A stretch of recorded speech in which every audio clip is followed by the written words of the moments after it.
talking about the Commanders' first preseason game. You only see Jayden Daniels for a series, but they go 11 plays. They score a touchdown. He has a nice long pass to De'Ami Brown on the sideline, go route over 40-yard gain. He then runs for a touchdown on a read option. And you can't help but be impressed. We're wondering, do you think now that the Commanders could be a team that surprises people? We'll put that up as the Junkies poll of the day, presented by Scotty's Vodka, Maryland made, super smooth, love throughout the DMV. Can you phrase it this way? Have you already typed it? Can you phrase it this way? Have you raised your expectations based on one drive? Yeah. That's the question I like. That's a good question. Have you raised your expectations based on one drive? Now, I'm looking at the last time when we went through and picked the schedule. I already had them starting out 4-1. You already had them. I already had them beating Tampa, beating the Giants, and I'm losing to Cincy, beating the Arizona, and then beating the Browns. I already had that. So I can't change that. The only other thing I might change, much to my boy Vinny's chagrin, is I might change the loss at the Giants to a dub. I might change that. So you got them starting out 4 out of the first 5. Yes. I just disrespect. I just don't. How many total wins do you have for them? 9. I just disrespect some of these teams. Sorry, and I'm sure they disrespect us. Yeah, I know. But I get how you're. That's just how my mind works. You're framing it, but it's just going to be difficult for a rookie quarterback. They got to actually do it. Yeah, you got to actually do it. Of course. And I do have severe questions about the offensive line, and I do have questions about our pass rush. Even though allegedly it looked good in the joint practice. And I have questions about Manny Forbes. Like, what do we really have here? Because, he makes some plays and then others, he just looks like the worst corner ever. So I just don't know. I don't know what we have there. I think my expectations are still the same. I need to see more. But so far, in very limited work, he's living up to the hype. So far, it looks like he could come and, Stetson Bennett played a whole game. Mm-hmm. Nobody expects anything from Stetson Bennett for the Rams, and he threw 4 interceptions. Like, Jayden Daniels could come in, throw an interception on the next drive, and then the next drive throws another interception, and the next drive fumbles, and could be a disaster next time out. So I do need to see more work. I mentioned in the last segment Sam Howell. If you looked at half the season, you'd be like, yeah, we got something. Then you looked at the second half of the season, and you're like, no, we got to move on and find somebody else. All along, I've wanted to go out on a limb and say this is going to be the Houston Texans.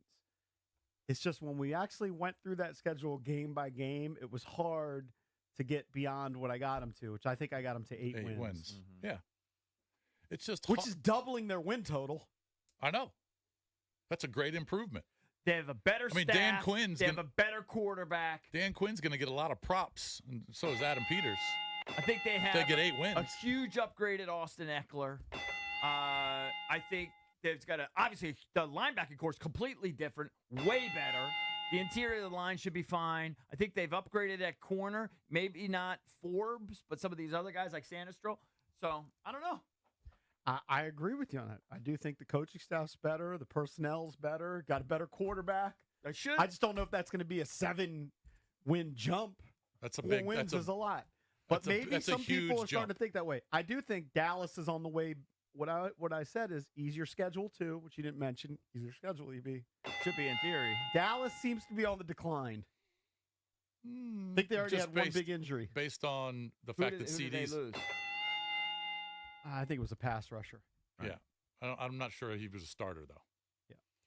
All right, let's bang out some of these calls. 800-636-1067. Did you change your expectations a little bit? Were they maybe muted before? Because I feel like a lot of the fans are like, yeah, I'll believe it when I see it. You kind of saw a little bit there, even though it was just one series. And by the way, I also like the other quarterbacks. Driscoll, I know he's never going to play, but I liked him. I liked Hartman. I think Hartman could be a backup in this league. There's no reason why he couldn't. Well, I think they'll probably cut him. Going to be the third guy. I think they'll cut him and put him on the practice squad. Yeah. But I liked him. Mariota didn't show anything, but he's been around 10 years. He should be competent. Let's go to Melvin in Mitchellville. 800-636-1067 if you want to chime in. What's up, Melvin? Hey, good morning, gentlemen. How you doing this morning? Man, what's up? Hey, doing good. Hey, go ahead. Sorry. No, said doing good. Yeah, all right, great. So I say we got one. Yeah. And I tell you why. Because, well, first of all, let me back up. I was in the tank for Jayden from day one. Okay, I've always been a Jayden Daniels fan, even over Kellen Williams. I know people going to go crazy, but that was just my position. Now, that said, it's what Cliff Kingsbury did after Jayden went out the game, okay, and how he handled Driscoll. If he handled Jayden Daniels the same way he handled Driscoll, and you just mentioned Driscoll, we got one. That's how I was convinced. That really took me to what you call that next level, because if Cliff Kingsbury uses Jayden Daniels like he did with Driscoll, that play calling was great. Actually, it was great throughout the game.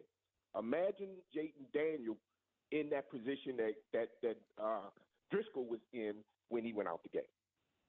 So are you higher on the team based on what you saw, after two or three series? No, I mean, Daniels only played one, but how are you feeling about them? Because of the management, right? Yeah. The coaching staff is the key. Okay, everybody got good players. On every team, there's good players. Mm-hmm. It's the coaching that matters, right? And I think we got a really good coaching staff, right? And I'm not talking about head coach is great, but it's the other coaches, coordinators they have. People are raving about Joe Witt. That's the key. That's the key to this team, right, that we got seasoned guys out there that know what they're doing and know how to handle those young men, and that's why I'm high on the team. All right. Thank you, Melvin. I appreciate it, buddy. Thank you.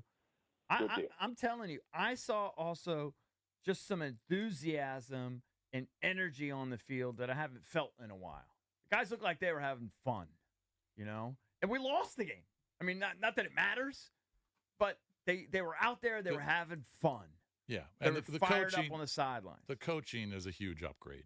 Huge upgrade. All right. They're going to be well prepared, much more prepared each week than they were last year. Hey, all right, we just know Rivera. that. Now you're killing him. Yeah, Ron's a great guy. He just wasn't a great coach here. Let's go to Chris. But I think that's going to be huge. In Ashburn. Chris, what's up, buddy? You're on with the Junkies.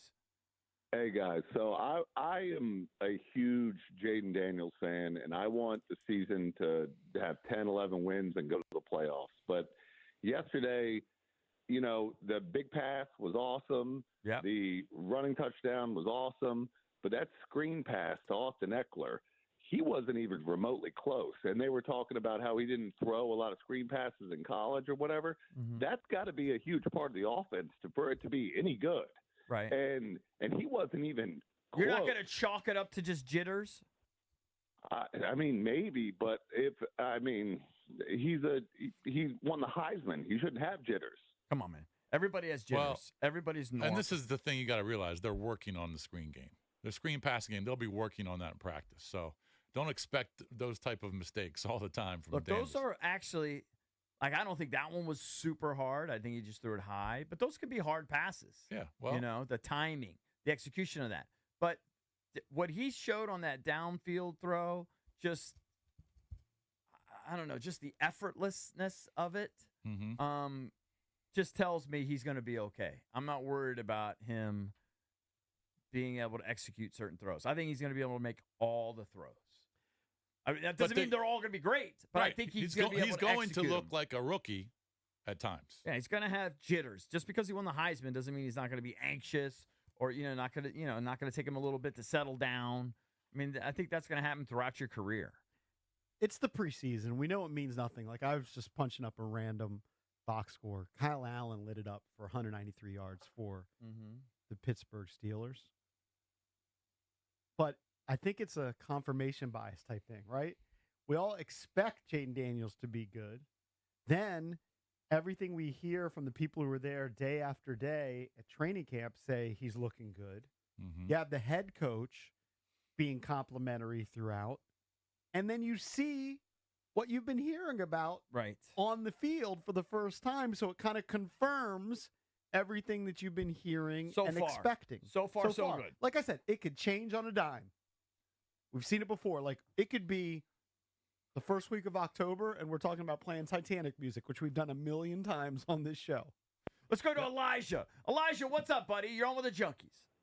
What's going on, fellas? Hey. I'm super excited for what this team can be based off of that first drive.